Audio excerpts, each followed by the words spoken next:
Hey, my name's May, and today I'm going to share a story. I'm going to share some advice, really. But first off, what do you think of the hair? I'm on the fence about it. I don't know. I've gotten some statements like, oh, it's too yellow. I like that it's like a golden blonde. I keep going back and forth because I kind of like it. I don't know, because my husband likes it. I'm not sure about how I'm feeling about it. Let me know what you think about it. What you think about the blondishness of this. Anyway, I'm going to talk about some things that I wish I knew when I was younger. Hello, dog. Here is she. Coco, look at the camera. Look at the camera. She's a Chihuahua. I promise. She's okay. She just always looks nervous. Anyway, I want to share some things with you about life and about things I wish I knew when I was a teenager. I'd say the first thing I wish I knew, and I wish I took this to heart, was that I wish I didn't place so much emphasis on being in a relationship and feeling emotionally you have to be in a relationship in order to enjoy your life, because that is just not true.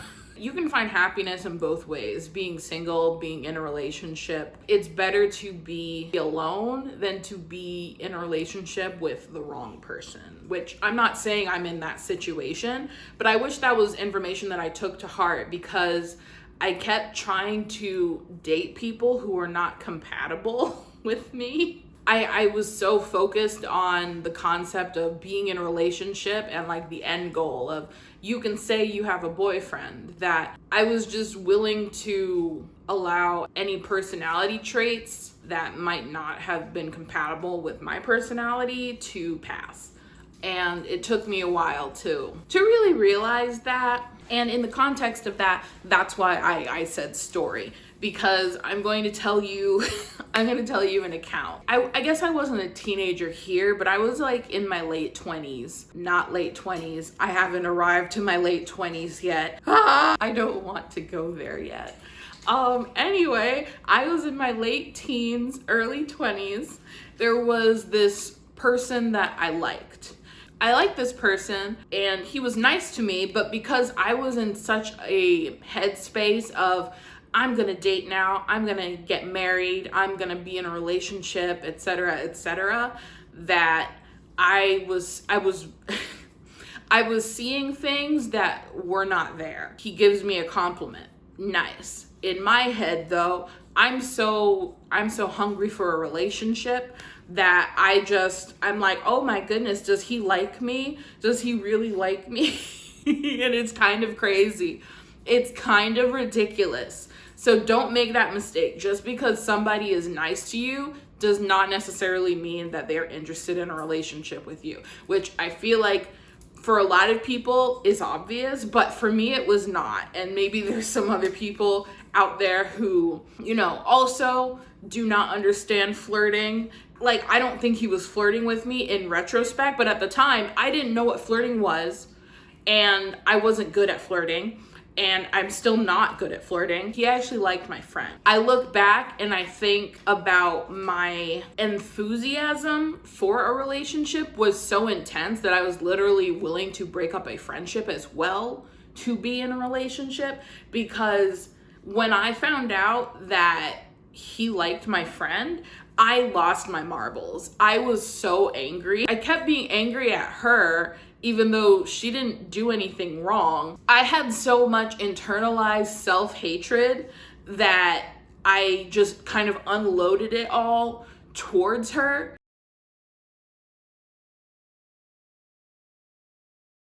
I would reduce the amount of time we spent together. I didn't want to talk about why that was the case. I wasn't ready to talk about it, but also at the same time, I would get really worked up with her for no particular reason. It was a bad time in my life, and she's one of my best friends. I look back and I really regret how I behaved. And I think if anyone out there is watching, do not 100% Do not choose a romantic relationship over your friend, or even like potentially, like a potential relationship. Do not, because your friendships, there's a different kind of loyalty that resides within friendships. I don't even know how to explain it. Your friendship can go on past a relationship in some cases. And not to say that your friends are more important than your relationship, because they're both very important in the same way, I would say. It's just like your friends have been with you like so much longer than your relationship might have occurred, you know? So keep a balance between like interest in potential partners and maintaining your current friendships. Because no one likes to feel like they've been put on the back burner. If a situation like that arises for you, where, you know, like you and your friend both like the same person, sit down, have a conversation with your friend about it, tactfully, calmly have a discussion about it, not a fight. Fighting over someone that you like that's pretty cliche, but like when you're in the moment, your emotions run high, and sometimes you can't help it. But if you can help it, try and keep the situation calm. I literally went on a huge tangent. I'm sorry. But basically, my point is, those are 2 points really. One point being, don't overemphasize the importance of relationships in your head, because you need to know about yourself first before you're able to be a good participant within a relationship. That's the first thing. Second thing, do not prioritize a relationship over your friends or the potential for a relationship over your friends, because your friends are going to support you even if your partner might not. Don't choose a bad partner. Make sure that whoever it is that you choose, that they treat you with respect and that you guys are compatible, and don't just pick the first person who seems to show interest in you. In most cases, that will not end well. Something else I wish I knew, the emphasis in the real world on appearances is not, it's not the same as it seems like in high school, and like how it seems on Instagram and on YouTube. Like everybody is different, and it's not like people go around being judgmental in person. The internet is a different thing. People will use anonymity to say more about their character online than they would in person. When it comes to like, you know, having the latest shoes, the latest bag, you know, the best haircut, you know, the newest outfit, like it doesn't come up in conversation, these things. I mean, and I will say it depends on the area that you live in, because there are some areas that are just super, super bougie like that.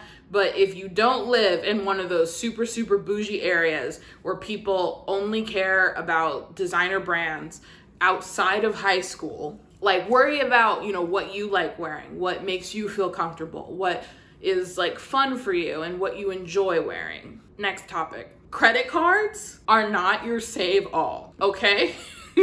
Credit cards, you need credit cards to build your credit. So definitely get a credit card. You could get a starter credit card, but do not continue to accumulate credit cards like 2, 3, 4, 5, and then include high revolving utilization, which that means using the credit card close to the max amount that you can spend with it. Don't do that. And honestly, when you just start getting a credit card, you don't really need more than one.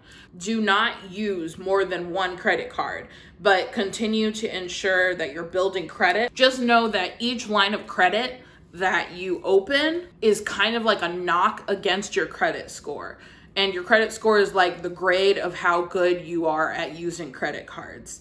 And when it comes to that, like do your best to never ruin it. Because if you end up ruining it, it can be very hard to build it back up. So take credit cards very, very seriously. And when you use them, just always think in your mind, if you use a credit card, can you pay it back? Can you pay back instantly, like almost instantly, what you what you're using the card for. So like, I would not recommend using credit cards for like massive trips when you still only work in retail.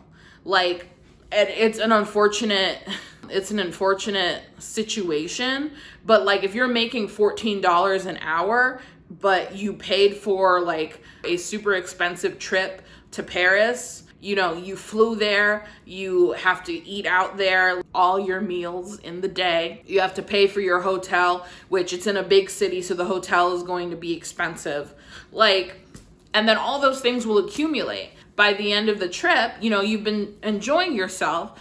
You still make $14 an hour when you get back. So are you going to be able to pay for the portion that you spent each month that's required? Like, you have to do the math. You have to do the math, and you have to ensure that you're not late, because if you are late, that will also knock against your credit score. And then you also get penalized financially for being late. So not only is it you were late and it's against your credit score, but then on top of that, you have to pay even more money than you had to before. And if you continue to be late because you can't pay it because you couldn't afford it, then it'll just keep getting worse and worse and worse. So take credit cards very seriously. Something else I wish I knew when I was a teenager was that things do get better when you start to have more autonomy, but also you do start to realize, which I can't speak for every case, but in my personal case, I had a very rough relationship with my parents. But as an adult, because I have more autonomy, that relationship does get better. I'd say, like, you know, right now, if you're in a situation where you're in a rough spot with your parents, you guys don't see eye to eye very much, and it bothers you a lot, or it seems like they bother you a whole lot, that as an adult, it is okay to take some space from your parents, and that you don't have to feel obligated to, I guess, be buddy with them immediately. Like, after you start to get your own space. Like, it's okay for you to take that space and maintain it, even if not everyone agrees with that. I think it's perfectly healthy. I think it's a good idea to try and maintain a relationship with your parents, because I personally found that it's easier for me to maintain a relationship with my parents as an adult, and for some things, it's easier for me to see why they did what they did as an adult.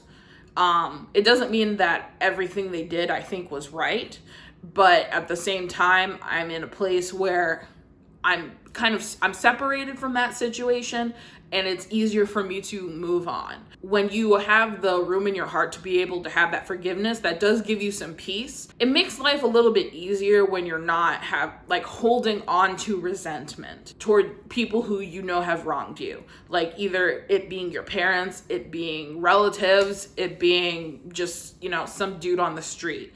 So that's another thing I think is worth keeping in mind. Like, I wish I knew this when I was a teenager, and I wish I also fully was able to implement it, was not having resentment toward other people. And I think some of that resentment, it was so due to my personal resentment of myself. That was one thing, but also just that I didn't have control over a lot of my situation.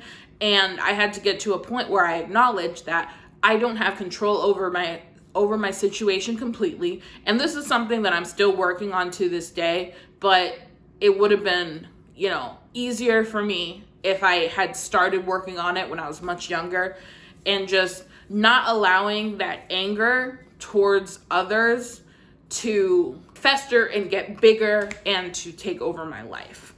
And patience. There's a lot of things that you have to wait for when you're an adult. So just having the patience so that, you know, having to wait doesn't always make you mad, because there's a lot of waiting, and the getting mad part of it just kind of makes it worse. Anyway, I don't even know how many things I shared, but those are some of the things, really, because I think there's plenty more. But those are some of the things, the biggest things that I was thinking of in regards to, you know, what I'd share with my younger self if I could go back, there are definitely things that I would do over again and do differently. Hopefully you've learned something from this video and from what I've mentioned, and hopefully you can avoid some of the mistakes that I've made. I will leave it there, and thanks for listening and for watching, and don't forget to like the video, to subscribe to the channel. And we made 100 subscribers, and I'm so excited for it. I'm like, I didn't think it would happen within this year. I'm so surprised. So I am thankful to every single one of you, and let me know in the comments below, like, how should we celebrate? Do you have any ideas? Like, maybe like a giveaway, or maybe we should do like a, I don't know, like a live stream? Would that be a way to celebrate? Like, or maybe a video where I bake a cake celebrating 100 subscribers? Like, that'd be nice, right? Like, I don't know. Anyway, but thank you for watching, for subscribing, and I will see you in the next one. Bye.